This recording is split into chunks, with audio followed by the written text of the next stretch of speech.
Pare, mukhang may problema ka. Kanina ka pa walang kibo, ah. Pare, baka nininervyos. Hindi naman sa ganon. Boboy, mabuti ba hiwalay muna tayo?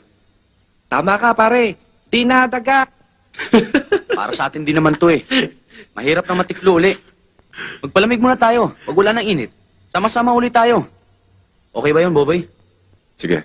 Maaaring marami pa rin ang nakakakilala sa kanya, dahil siya ay isang gwapong Filipino actor, na sumikat noong dekada 80. Ang kanyang pangalan, ay walang duda na nagdulot ng kilig sa mga puso ng kanyang mga tagahanga, at mga manonood. Isa siya sa mga hinahangaan, at talaga namang tinitili ang mukha sa industriya ng pelikula, noong kanyang kapanahunan. Hindi lang ang kanyang pisikal na kaanyuan ang nagpasikat sa kanya, ngunit pati na rin ang kanyang husay sa pag-arte, na hindi may kakaila, dahil natural na natural. Siya ay kilala, sa kanyang mga mahuhusay na pagganap sa mga pelikula at telebisyon, lalo na sa mga horror at thriller genre. Siya ay nagwagi at nominado, sa ilang mga prestihiyosong parangal, sa industriya ng pelikula. Siya ay isang simbolo ng pag-ibig, paghihirap, at pag-asa. Isang tunay na bituin, ng Philippine cinema. Ito mga lods, ang magiging topic ko ngayon. Kung gusto nyo ng ganitong klaseng content, mangyaring pindutin lamang ang subscribe button, at i-click na rin ang notification bell, para lagi kayong updated sa mga susunod kong videos. Halika't, alamin natin ang kwento ng buhay, at naging sanhi ng kamatayan, ng isang napakagwapo at talaga namang tinitilian, at hinahanga ang artista, noong dekada 80. Pero bago ang lahat, ay isang maikling intro muna tayo.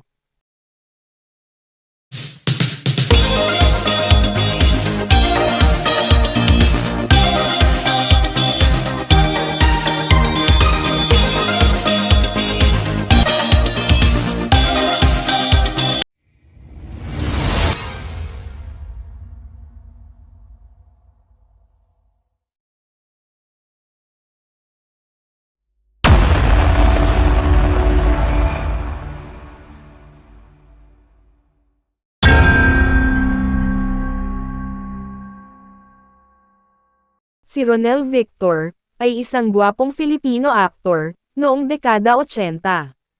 Siya ay ipinanganak noong June 21, 1970, sa Dipolog City.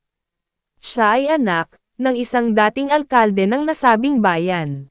Si Ronel Victor, ay nagkaroon ng 2 anak, sa kanyang naging kasintahan, na nakasama niya sa loob ng 6 na taon. Bata pa lamang si Ronel Victor, ay nasabak na siya sa pag-arte. At ito ay sa pelikulang, Sanctuario, noong 1974, na pinagbibidahan ni Fernando Poe Jr. Nasundan pa ito sa pelikulang, Tatak ng Alipin, noong 1975, na pinagbibidahan pa rin ni The King. Mas nakilala, at umusbong ang karera ni Ronel Victor, nang sumali siya sa nooy napakasikat na palabas sa telebisyon, na That's Entertainment. Ang That's Entertainment, ay isang Philippine television variety show, na ipinalabas ng GMA Network, noong dekada 80. Ang nasabing palabas, ay pinamumunuan ng gumaganap bilang mga hosts, na sina Herman Moreno, at Ike Lozada. Ito ay nagsimulang ipinalabas, noong January 6, 1986. Nagtapos naman ang nasabing palabas, noong May 3, 1996, kung saan, ito ay nagkaroon ng kabuoang 3,200 episodes. Ilan sa mga naging pelikula ni Ronel Victor, ay ang mga sumusunod. Takot Ako noong 1987, na pinagbibidahan ng magkakapatid na sina, Lotlot de Leon, Ian de Leon, at Mattet de Leon. Alega Gang, Public Enemy No. 1 of Cebu, noong 1988, na pinagbibidahan ni Ramon Bong Revilla Jr. Ompong Galapong, noong 1988, na pinagbibidahan naman ni Dolphy. The Untouchable Family, noong 1988 pa rin, na pinagbibidahan naman ni Regine Velasquez, at Redford White. Mirror Mirror on the Wall, noong 1988, na pinagbibidahan nina Cheryl Cruz, Rita Avila, at Jennifer Sevilla. At Boboy Salonga, Batang Tondo, noong 1992, na pinagbibidahan ni Jeric Rabal. Dahil sa paghina ng kanyang karera, ay sinubukan niya ang kanyang kapalaran sa ibang bansa. Siya, kasama ng kanyang buong pamilya, ay nag-migrate sa United States, upang doon hanapin ang kanyang kapalaran, at doon na rin namalagi at nanirahan, hanggang sa siya ay bawian ng buhay. Siya ay naging comatose, matapos siyang magkaroon ng massive rectal bleeding, isang araw bago noong June 30, 2002. 6 na buwan pa lamang ang nakakalipas, siya ay nagkaroon ng tissue transplant, matapos ang ilang buwan ng chemotherapy, para sa nasabing cancer. Siya ay na-diagnosed, na may colon cancer, noong June 2000. Ayon sa mga pagsusuri, at iba pang mga eksaminasyong ginawa ng kanyang mga doctors, at based na rin sa ginawang biopsy, ang karamdaman ni Ronel Victor, ay nagpakita at nagsasaad, na ang kanyang sakit na colon cancer, ay nasa stage 3 na. Siya ay namatay, dahil sa komplikasyon, mula sa kanyang sakit na colon cancer, noong July 1, 2002, sa Chicago, Illinois, USA. Ang kanyang buong pamilya, ay nasa kanyang tabi, sa oras ng kanyang pagpanaw. Ang kanyang mga labi, ay na-cremate sa Chicago. Siya ay binawian ng buhay, sa napakabatang edad, na 32 taong gulang lamang. Ang kwento ni Ronel Victor, ay isang inspirasyon, para sa maraming mga tao, na nakikipaglaban at nagpapatuloy, sa kabila ng mga pagsubok at sakit.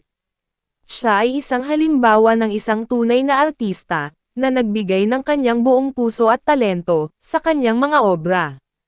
Siya ay hindi makakalimutan ng kanyang mga tagahanga, kaibigan, at pamilya. Oo nga eh. Mabuti na lang, nilipat kayo rito, Boboy. Mas okay rito kaysa BBRC. Bakit, Chong? Mag-almusal muna tayo. Yeah, sunod na lang ako. O, sige.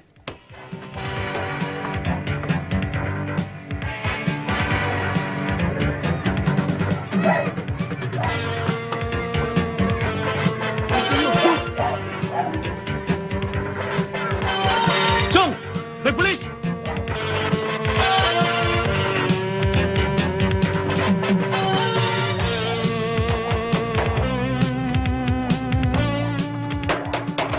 Bakit ho ba? Mayroon kaming search warrant, warrant of arrest, para kay Rolando Montero. Pwede ba tingnan?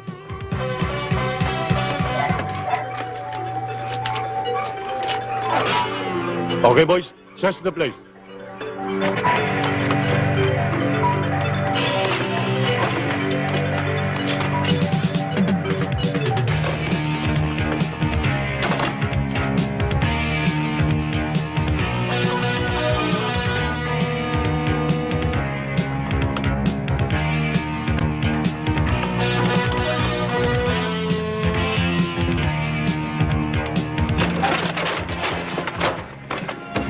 Sige! Nang pare-pareho tayong mamatay dito! O ano? Hindi nariga ba kayo?